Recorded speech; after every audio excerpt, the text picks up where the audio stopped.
பிரச்சனைகள் தீர்வுன்னு சொல்றாங்க. நீங்க என்ன பிரச்சனை? பொருளாதார சுரண்டல்ங்கிறீங்க. இஸ்லாம் வட்டியை ஒழிக்குது. அதை தவிர ஒரு சுரண்டல் ஒழிக்கிறதுக்கு ஒரு மார்க்கமே இல்லை. உதாரணத்துக்கு சொல்றேன், தீண்டாமைங்கிறீங்க. தீண்டாமை எதை வச்சு ஒழியும்னு கேட்டா, அந்த எல்லாரும் ஒரு தாய் தந்தைக்கு பிறந்த கோத்திரம்னு சொல்வதன் மூலமா தான் ஒழியும். இந்த தீண்டாமை ஒழிக்கணும்னு சொன்னா அதை ஒரு தத்துவமா இஸ்லாம் சொல்லிட்டு போல, பிராக்டிகலா கொண்டு வர்றதுக்காக தான் இந்த சகோதரர்கள் ரெண்டு பேரும் எதை சிரமம்னு சொன்னாங்களோ. நீங்க கொஞ்சம் நேரம் கொடுங்கம்மா, சரி கொடுங்க. இந்த ரெண்டு அந்த பெரியவரும் தம்பியும்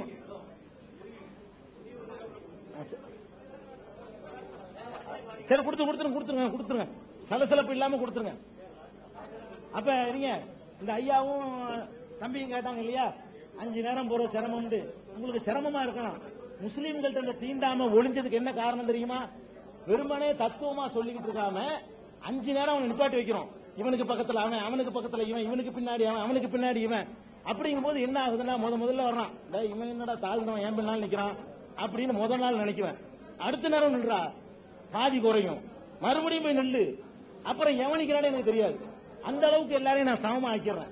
அந்த சகோதரத்துவம் உண்டாகணும்னு சொன்னா திரும்ப திரும்ப மனசுக்கு ட்ரைனிங் கொடுத்ததுனாலதான். நிப்பாடுங்களா, நிப்பாடு, அப்படியே நிப்பாடுங்க. சதாவதானி ஒரு நேரத்தில் ஒரு வேலை தான் செய்ய முடியும். சதாவதானி கிடையாது யாருங்க. அவங்க இதை கேட்பாங்களா வாங்குவாங்களா?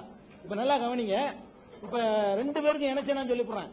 இப்ப தொழுகண்டு சம தீண்டாமே ஒழிக்கணும், அண்ணன் தம்பியா இருக்கணும், சட்டமே போட்டோம், பிரச்சாரம் பண்ணணும், ஒழிக்க மாட்டா ஒழிக்காது. என்ன அவனை பிராக்டிகலா கொண்டாந்து நிப்பாட்டணும் பிடிச்சி. போதனைகள் நிறுத்தாது. இஸ்லாம் என்ன பண்ணணும், 5 வேளை தொழுகையை வச்சிருக்கு. இந்த தொழுகையில் எவன் முன்னாடி வந்தானோ முன்னாடி நிக்கணும். எவனும் முந்தின்னு உரிமை கொண்டாட முடியாது. இப்ப நான் ஒரு உயர்ந்த குலத்துக்காரன், நான் போய் நிக்கிறேன். ஒரு தாழ்ந்த குலத்தவன் ஒருத்தன் இஸ்லாத்துக்கு வந்திருக்கான், அவனும் வர்றான். அவன் முதல் வரிசையில் நின்றான்னு வைங்களேன், நான் பின்னாடி தான் நிப்பேன், பின்னாடி தான் நிக்கணும். நிக்கும் போது முதல் நாள் மட்டும் எனக்கு ஆத்திரமா இருக்கும். இன்னைக்கு தான் நான் இஸ்லாத்துக்கு வந்திருக்கிறேன், என்னடா இவன் வந்து எனக்கு முன்னாடி நிக்கிறானே. 2வது வரையும் நின்றான், மறுபடியும் அதுல ஒரு 10% குறையும். இன்னும் நில்லு, அவனை பத்தி உள்ள தகவல் இன்னும் கொஞ்சம் குறையும். திருப்பி இவன் தோல்ல அவன், அவன் தோல்ல இவன், இவனுக்கு முன்னாடி அவன், அவனுக்கு முன்னாடி இவன், நிப்பாட்டி பக்கத்துல கவனிக்கிறான்னு நாங்க கவனிக்க மாட்டோம். பள்ளிவாசலுக்கு போனோம்டா, பள்ளிவாசலுக்கு எந்த முஸ்லீம் போனாலும் அவன் பாடு போய் நிப்பான். பக்கத்துல யாரு உயர்ந்தவரா தாழ்ந்தவரா பணக்காரா, இது எங்களுக்கு கவலையே கிடையாது, நான் கவனிக்கவே மாட்டோம். இப்படி இந்த பிராக்டிகலாக ட்ரைனிங் முடிச்சு பாருங்க. அதனாலதான் தீண்டாம ஒழிஞ்சு. பெருமனை எல்லாம் ஒண்ணு சொன்னா ஒழிஞ்சிருக்காது. இஸ்லாம் என்ன பண்ணுதுன்னா, உள்ள அண்ணன் தம்பின்னு சொல்லிவிட்டு நிப்பாட்டி வச்சு இவனுக்கு பக்கத்துல அவன் நின்று முதல் நாள் மட்டும் இவன் நிக்கிறான், இவன் தாழ்ந்த ஜாதி எனக்கு நிக்கிறான்னு முதல் நாள் தான் நினைப்பேன். 2வது நாள் நில்லு, 3வது நாள் நில்லு, தினசரி நில்லு. எவன் 5 நேரமும் தொழுகை நடத்துறானோ அவன்கிட்ட அந்த சகோதரத்துவம் ரொம்ப நிலங்கி நிற்கும். இந்த வருஷத்துக்கு ஒருக்கா நடத்துறவன்ட்ட கொஞ்சம் கம்மியா இருக்கும். எங்கள்ல இருக்கான் வருஷத்துக்கு ஒரு தடவை, வாரத்துக்கு ஒரு தடவை வர்றவன். பிராக்டிகலா இவன் அந்த சகோதரத்துவம் குறைவா இருக்கும். அதனால இந்த சிரமங்களை நம்ம பெருசா எடுத்துக்கிற கூடாது. இது மாதிரி பிரச்சனைக்கு தீர்வு இருக்குது. அது மாதிரி இவ்வளவு என்னென்ன விவகாரங்கள் நீங்க சொன்னாலும் அடுத்த மாசம் வைக்கிறோம்னு சொல்றோம்ல, அது வரைக்கும் கூட தாக்கு பிடிக்க முடியாது. சரி இல்ல, இந்த தம்பிக்கு சொல்லி போடுறேன், மிச்சம் இருக்கு கேள்வி. சொல்லுங்க சாத்தா. ஆமா,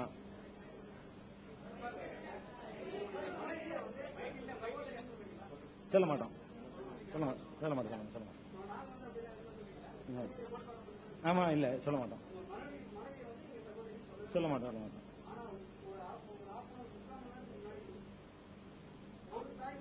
ஆமா, அது முரண்பாடு மாதிரி தெரியுது. அதானே, அதையும் சொல்லி போடுறேன். அதான் சொல்றேன். இப்ப எல்லாரும் சகோதரிகள் ஆகிடுறோமே, நம்ம பொண்டாட்டியும் சகோதரிகள் அணைங்கிறீங்க. அதானே, சரி ரைட்டு. சரி, கேள்வி புரிஞ்சுக்கிட்டு நான் சொல்லிடுறேன், முடிச்சிரு. சரி,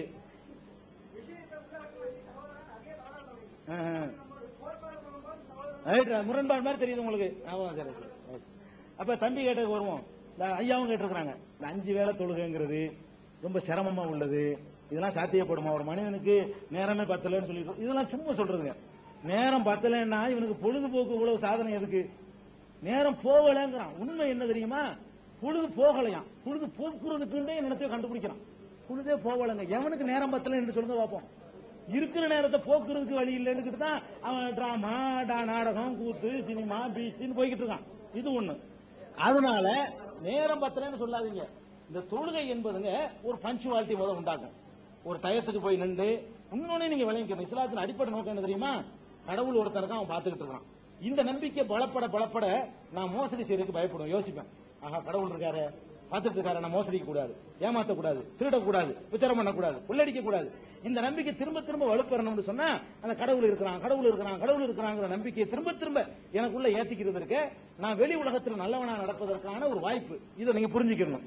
அதே நேரத்தில் இந்த 5 வேளை தொழுகை என்பது இருக்குல்ல, அது ஒரு தொழுகைக்கு ஆகக்கூடிய நேரம் 1.5 மணி நேரம்லாம் கிடையாது. அதிகபட்சமா போனா 10 நிமிஷம், குறைச்சா 5 நிமிஷம். இந்த ஒரு தொழுகைக்கு ஒதுக்குற நேரம் இருக்க 5 நிமிஷம், 4 தடவை குனிஞ்சு நிமிந்து எந்திரிக்கிறது ஒரு 10 நிமிஷம் அவங்க முறையா நிதானமா செஞ்சா மொத்தத்தில் 5 வேளை தொழுகைக்கும் 50 நிமிடம் தான் ஆகும். இதுல என்ன இல்ல அது நான் சொல்றேன், எல்லாத்துக்கும் நீங்க சொன்னது கூட சொல்லிடுறேன், நீங்க சொன்ன எல்லாத்துக்கும் சொல்லிடுறேன், நீங்க சொல்லாதுக்கும் சேர்த்து சொல்லிடுறேன். அந்த டாபிக்கை தாண்டி போனா நீங்க சொல்லுங்க, உங்களுக்கு சொன்னது வந்துடும். நீங்க நினைக்கிறது நான் சொல்லிடுறேன் எல்லாத்துக்கும். நீங்க சொன்னது வராட்டி சொல்லுங்க, அவர் என்ன கேட்க போறாருன்னு தெரியும். அப்ப ரொம்ப குறைந்த நேரம் தான் ஆகுது. ஒரு அலுவலகத்தில் வேலை செய்யறாரு, அந்த பஞ்சுவால் டயத்துக்கு அவர் வர முடியாது, பள்ளிவாசலுக்கு வந்து செய்ய முடியாதுங்கிறாரு. பள்ளிவாசலுக்கு தான் வந்து செய்யணும்னு இஸ்லாம் உத்தரவிடல. அவர் சந்தேகம்லாம் தீர்றதுக்கு என்ன கேட்க போற எல்லாம் வந்துடும். இஸ்லாம் என்ன சொல்லுதுன்னா 5 வேளை அந்த தொழுகை கட்டாயம், வீட்டிலையும் தொழலாம். இந்த இடத்துல இப்ப நாங்க தொழுவோம் முடிஞ்சவன, இப்ப இது பள்ளிவாசல் கிடையாது, ஹோட்டல் தான்.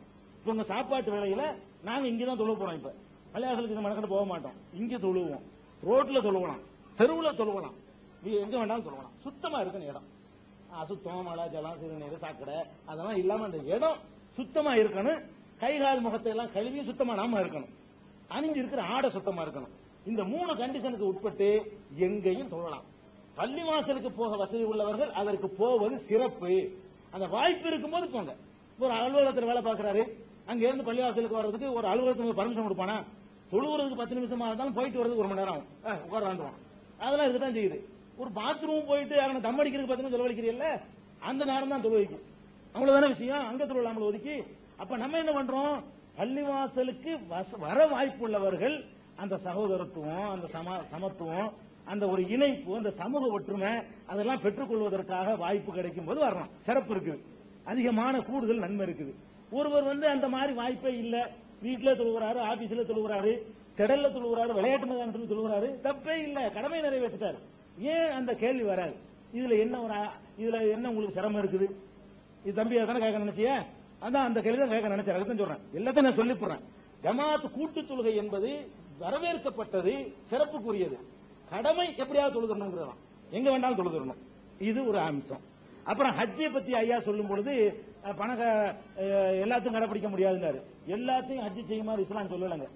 இஸ்லாம் சொல்வது என்ன தெரியுமா, யாருக்கு சென்று வர சக்தி உள்ளவர், காசுன்னு கூட சொல்லல. காசு இருக்கு, ஆளு எந்திரிக்க முடியாம இருப்பான், இவன் போன பணக்காரன் கூட இஸ்லாம் சொல்லல.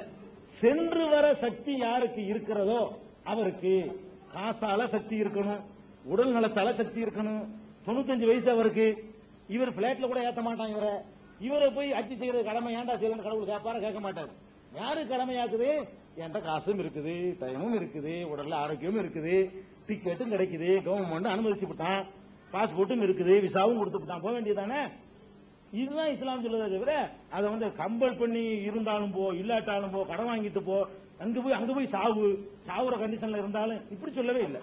குர்ஆன்ல அந்த டெக்ஸ்ட் அப்படித்தான் சொல்லுது, மனிஸ்ததா இலைஹி சபீலா, சென்று வர யாருக்கு சக்தி இருக்கிறதோ அவருக்குத்தான் ஹஜ் கடமை. சென்று வர சக்தி என்றுதான், சக்தி தான் அங்க முக்கியம், அப்படித்தான் ஆக்கியிருக்கிறத விட அவ்வளவு எளிமை நடைமுறைப்படுத்துறதுக்கு ரொம்ப கஷ்டம்லாம் கிடையாது, ரொம்ப லேசு. நம்ம கடன் வாங்கிட்டு போக கூடாது, கடன் இருந்தா போக கூடாது. தெரியுமா உங்களுக்கு? நீங்க ஒரு ஆளுக்கு 50,000 ரூபாய் கடன் கொடுக்கணும், ஹஜ்ஜிக்கு போறதுக்கு 50,000 ரூபாய் கடனை தான் கொடுக்கணுமே தவிர ஹஜ்ஜிக்கு போக கூடாது. கடனை கடவுள் மன்னிக்கவே மாட்டார். மனிதனுக்கு செய்யற துரோகத்தை இஸ்லாத்துல ஒரு முக்கியமான நம்பிக்கை, கடவுளுக்கு செய்யற பாவங்களை தான் கடவுள் மன்னிப்பாரு. ஒருத்தனை நான் ஏமாத்திட்டா அவன் மன்னிக்காத வரைக்கும் கடவுள் மன்னிக்க மாட்டாரு. அவன் மறுமையில என் மீது வழக்கு தொடரலாம், அதுக்கு கடவுள் எனக்கு தண்டனை கொடுப்பாரு. அவன்கிட்ட தான் நான் மன்னிப்பு கேட்கணும், அவனுக்கு தான் பரிகாரம் செய்யணும். அப்படி சொல்லக்கூடிய மார்க்கம். கடனை வச்சுக்கிட்டு போக கூடாது, வாங்கின கடனை கொடுக்காம போக கூடாது. மனிதனுக்கு செய்யற எல்லா கடமைகளையும் நிறைய தாயார் இருக்கிறாங்க, உங்களை விட்டா அவங்களுக்கு நாதியே கிடையாது, செத்து போயிருவாங்க, நான் போட்டு என்ன தொடங்கா போட்டுன்னு போக கூடாது. இப்படி நிறைய கண்டிஷனுக்கு உட்பட்டு தான் ஹஜ். இஸ்லாத்தின் எல்லா கடமையும் அப்படித்தான், சக்தி தான், முடிஞ்சதை தான் செய்யணும், வேதனைப்படுத்திக்கிற கூடாது, கஷ்டப்படுத்திக்கிற கூடாது, அப்படித்தான் இஸ்லாம் சொல்லுது. ஆக இந்த நிகழ்ச்சியை நம்ம சிறப்பான முறையில் ஏற்பாடு செஞ்சிருக்கிறோம். இதுல சில கேள்வி பதில் சொன்னதுல மனிதர்கள், நம்ம மனுஷன் தான், நம்மளும் மனிதர், நீங்கள் மனிதர்கள், கூட குறைய சொல்லியிருக்கலாம். யாருடைய மனதாவது புண்பட்டா புண்பட்டுங்கிறதுக்காக நம்ம சொல்றல, ஒரு உதாரணத்துக்காக இந்த மாதிரி சொல்லுவோம். நீங்க புண்பற்றக்கூடாது, உதாரணத்துக்காக கிறிஸ்தவ மதத்தை சொல்லுவோம், அது பின்பற்றதுக்கு இல்ல. இது ஒருத்தருக்கு ஒருத்தர் சொல்லி ஒருத்தர் சகித்து கொண்டு ஒருத்தருக்கு ஒருத்தர் புரிந்து கொள்வதற்காக இதை ஏற்பாடு செஞ்சிருக்கிறோம். முக்கியமா நோக்கம் என்ன, நீங்க நல்லா விளங்கிக்கலாம். என்னோட ஒரே இஸ்லாத்தை எப்படி சொல்லிட்டு இருக்காங்கிற மாதிரி ஒரு வெறியன் மாதிரி நீங்க நினைச்சிடக்கூடாது. இஸ்லாத்தை பற்றி சொல்வதற்குள்ள நிகழ்ச்சி. இதுல உங்களுக்கு என்ன சந்தேகம் இருந்தாலும் அதை தீர்க்கிறதுங்கிற அடிப்படையில் சொல்லும் போது இன்னென்ன காரணங்கள் தான் நம்ம சொல்லுவோம். திருப்தி அளிக்கிற முறையில் சொல்லியிருக்கலாம், திருப்தி இல்லாமல் இருக்கலாம், டைம் இல்லாம அவங்களுக்கு இருக்கலாம், சில பேர் மனசுக்குள்ள சந்தேகத்தை வச்சுக்கிட்டு கேட்க கூச்சப்பட்டிருக்கலாம். அப்படி எல்லாம் பல பேர் உட்கார்ந்து இருக்கிறீங்க. அதனால அந்த குறைகள்லாம்